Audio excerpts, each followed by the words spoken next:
All right, and now this is part 2 of that segment, which only has another couple minutes left on it.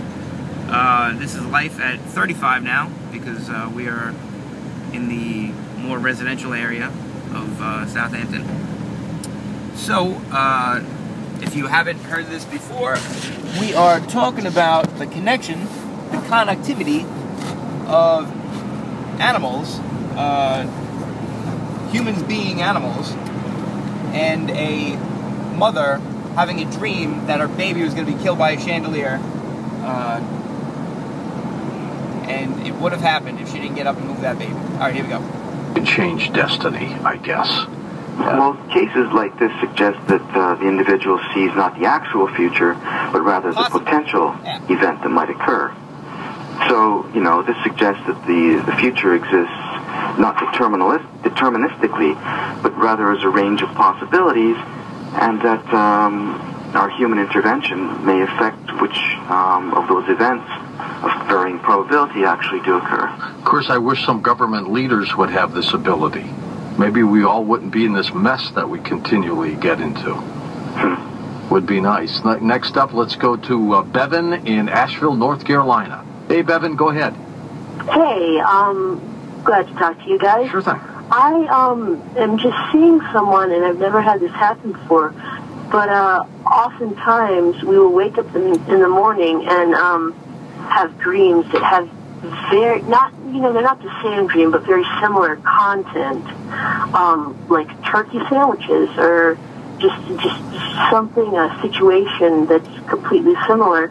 And I've never had such experiences or anything, but I just thought this was very unusual, that just sleeping next to someone, it almost seems like we're interacting in some, extrasensory world. And I was just wondering how you might speak to that.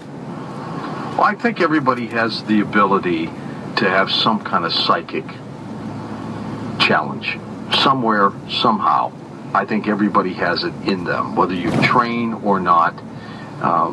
Chris, as you were doing your research for your works, have you concluded, that people do have this ability? They might not use it. They might not know how to use it, but they all have it? Well, it's really impossible to say, isn't it? Have you used it? Well, have I had unusual experiences? Yeah. Yes, I have. Of course I have. I don't like to talk about them, because if I do that, I set myself up as an easy target for the so-called skeptics. Sure. People always attack the weakest, flimsiest evidence and ignore the strongest. And in my book, I do exactly the opposite. I always focus my heavy guns on my opponent's strongest defenses. Of course. Because if you blow holes in your opponent's strongest arguments, the effect is devastating, and they're left with nothing. One of the opponents out there, one of the skeptics, of course, the amazing Randy, he's got this so-called $1 million in escrow somewhere, and yet no person with psychic abilities has been able to take that. I don't know why. Oh, well, what you said is not exactly true. There's a lot of problems with that. The major problem is, of course, that Randy himself acts as policeman, judge, and jury. And so he's hardly an unbiased observer. He's made countless disparaging and insulting remarks concerning parapsychology, and he has a financial stake in the debunking movement. So he's hardly unbiased. It's Randy who decides who will be tested and who gets it and who doesn't. Well, the thing is, as far as I'm aware, he's never actually tested anyone. He's got something called a preliminary test. And as far as I know, he's never let anyone past it. And he's also refused to test certain people and has ignored challenges to be tested. Well, then it's pretty difficult for anybody to get that money, isn't it? It's impossible. I don't believe his money was ever in danger. Let's see here. He backed down from homeopath John Bennett. He backed down from a challenge issued by Dr. Jewel Eisenbud, who wagered him $10,000 that he could not duplicate the thought photography of Ted Cruz, even with the aid of a prop in which a gimmick could be stored. I know, and as you know, this situation's been going on for a long time. We're going to take this break. We're going to come back in a moment. I'm going to take your call specifically as we deal with your psychic abilities. I want you to share one of your stories with us. We'll be right back. Find out more. XM Talk 168. Feature. All right, we're just going to get this started again, and then I'm going to have to probably stop it. If anybody understands what I need to do to get the 888-800-1. videos to be a little bit longer. Jillian is in Atlanta, Georgia, and hang on. When I was in my 30s, I started having... I only need about an hour of open lines. 4 minutes. Jillian is in Atlanta, Georgia. The whole thing should be about maybe 20 minutes tops. If I can do 20 minutes, that'd be great. And we'll start the night. Hi, Jillian, go ahead. Hi, how are you? I'm good, and I hope you are too. Yes, I am. I've had a lot of psychic dreams, clairvoyant dreams, all my life, especially when I was in my 30s. I started having dreams about tragic accidents. For instance, I dreamt about a Blue Angels jet crash that took place in Germany, where one of the jets crashed into the crowd and killed several people. How soon did you have the dream before the event actually occurred? It was about a week before. Yeah, pretty close.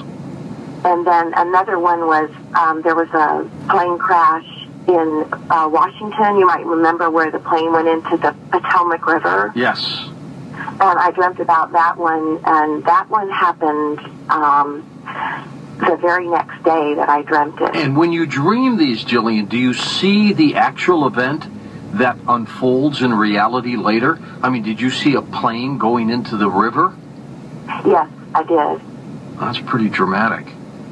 And, yeah, it was really scary, because then I started dreaming about people that I knew, and, one time I had a dream about a neighbor of mine. It was kind of a weird dream where I got on a bus, and he was on the bus in a hospital gown with, hooked up to, some tubes and stuff. Sure. Yeah, and I said, "Where are you going?" And he said, "I'm going to the hospital." And about a week later, he had a heart attack and was in the hospital. Oh, my gosh. Now, do you find you tell them this in advance? Continue on with this call on the next one. All right? I love you guys. Have a beautiful day. And I'm seeing the time. It should be short enough. All right. Actually, well, you know what? I'm just going to turn this around. And I'll let you see downtown Southampton. So I love you guys. Have a beautiful day. This is actually Life at 30.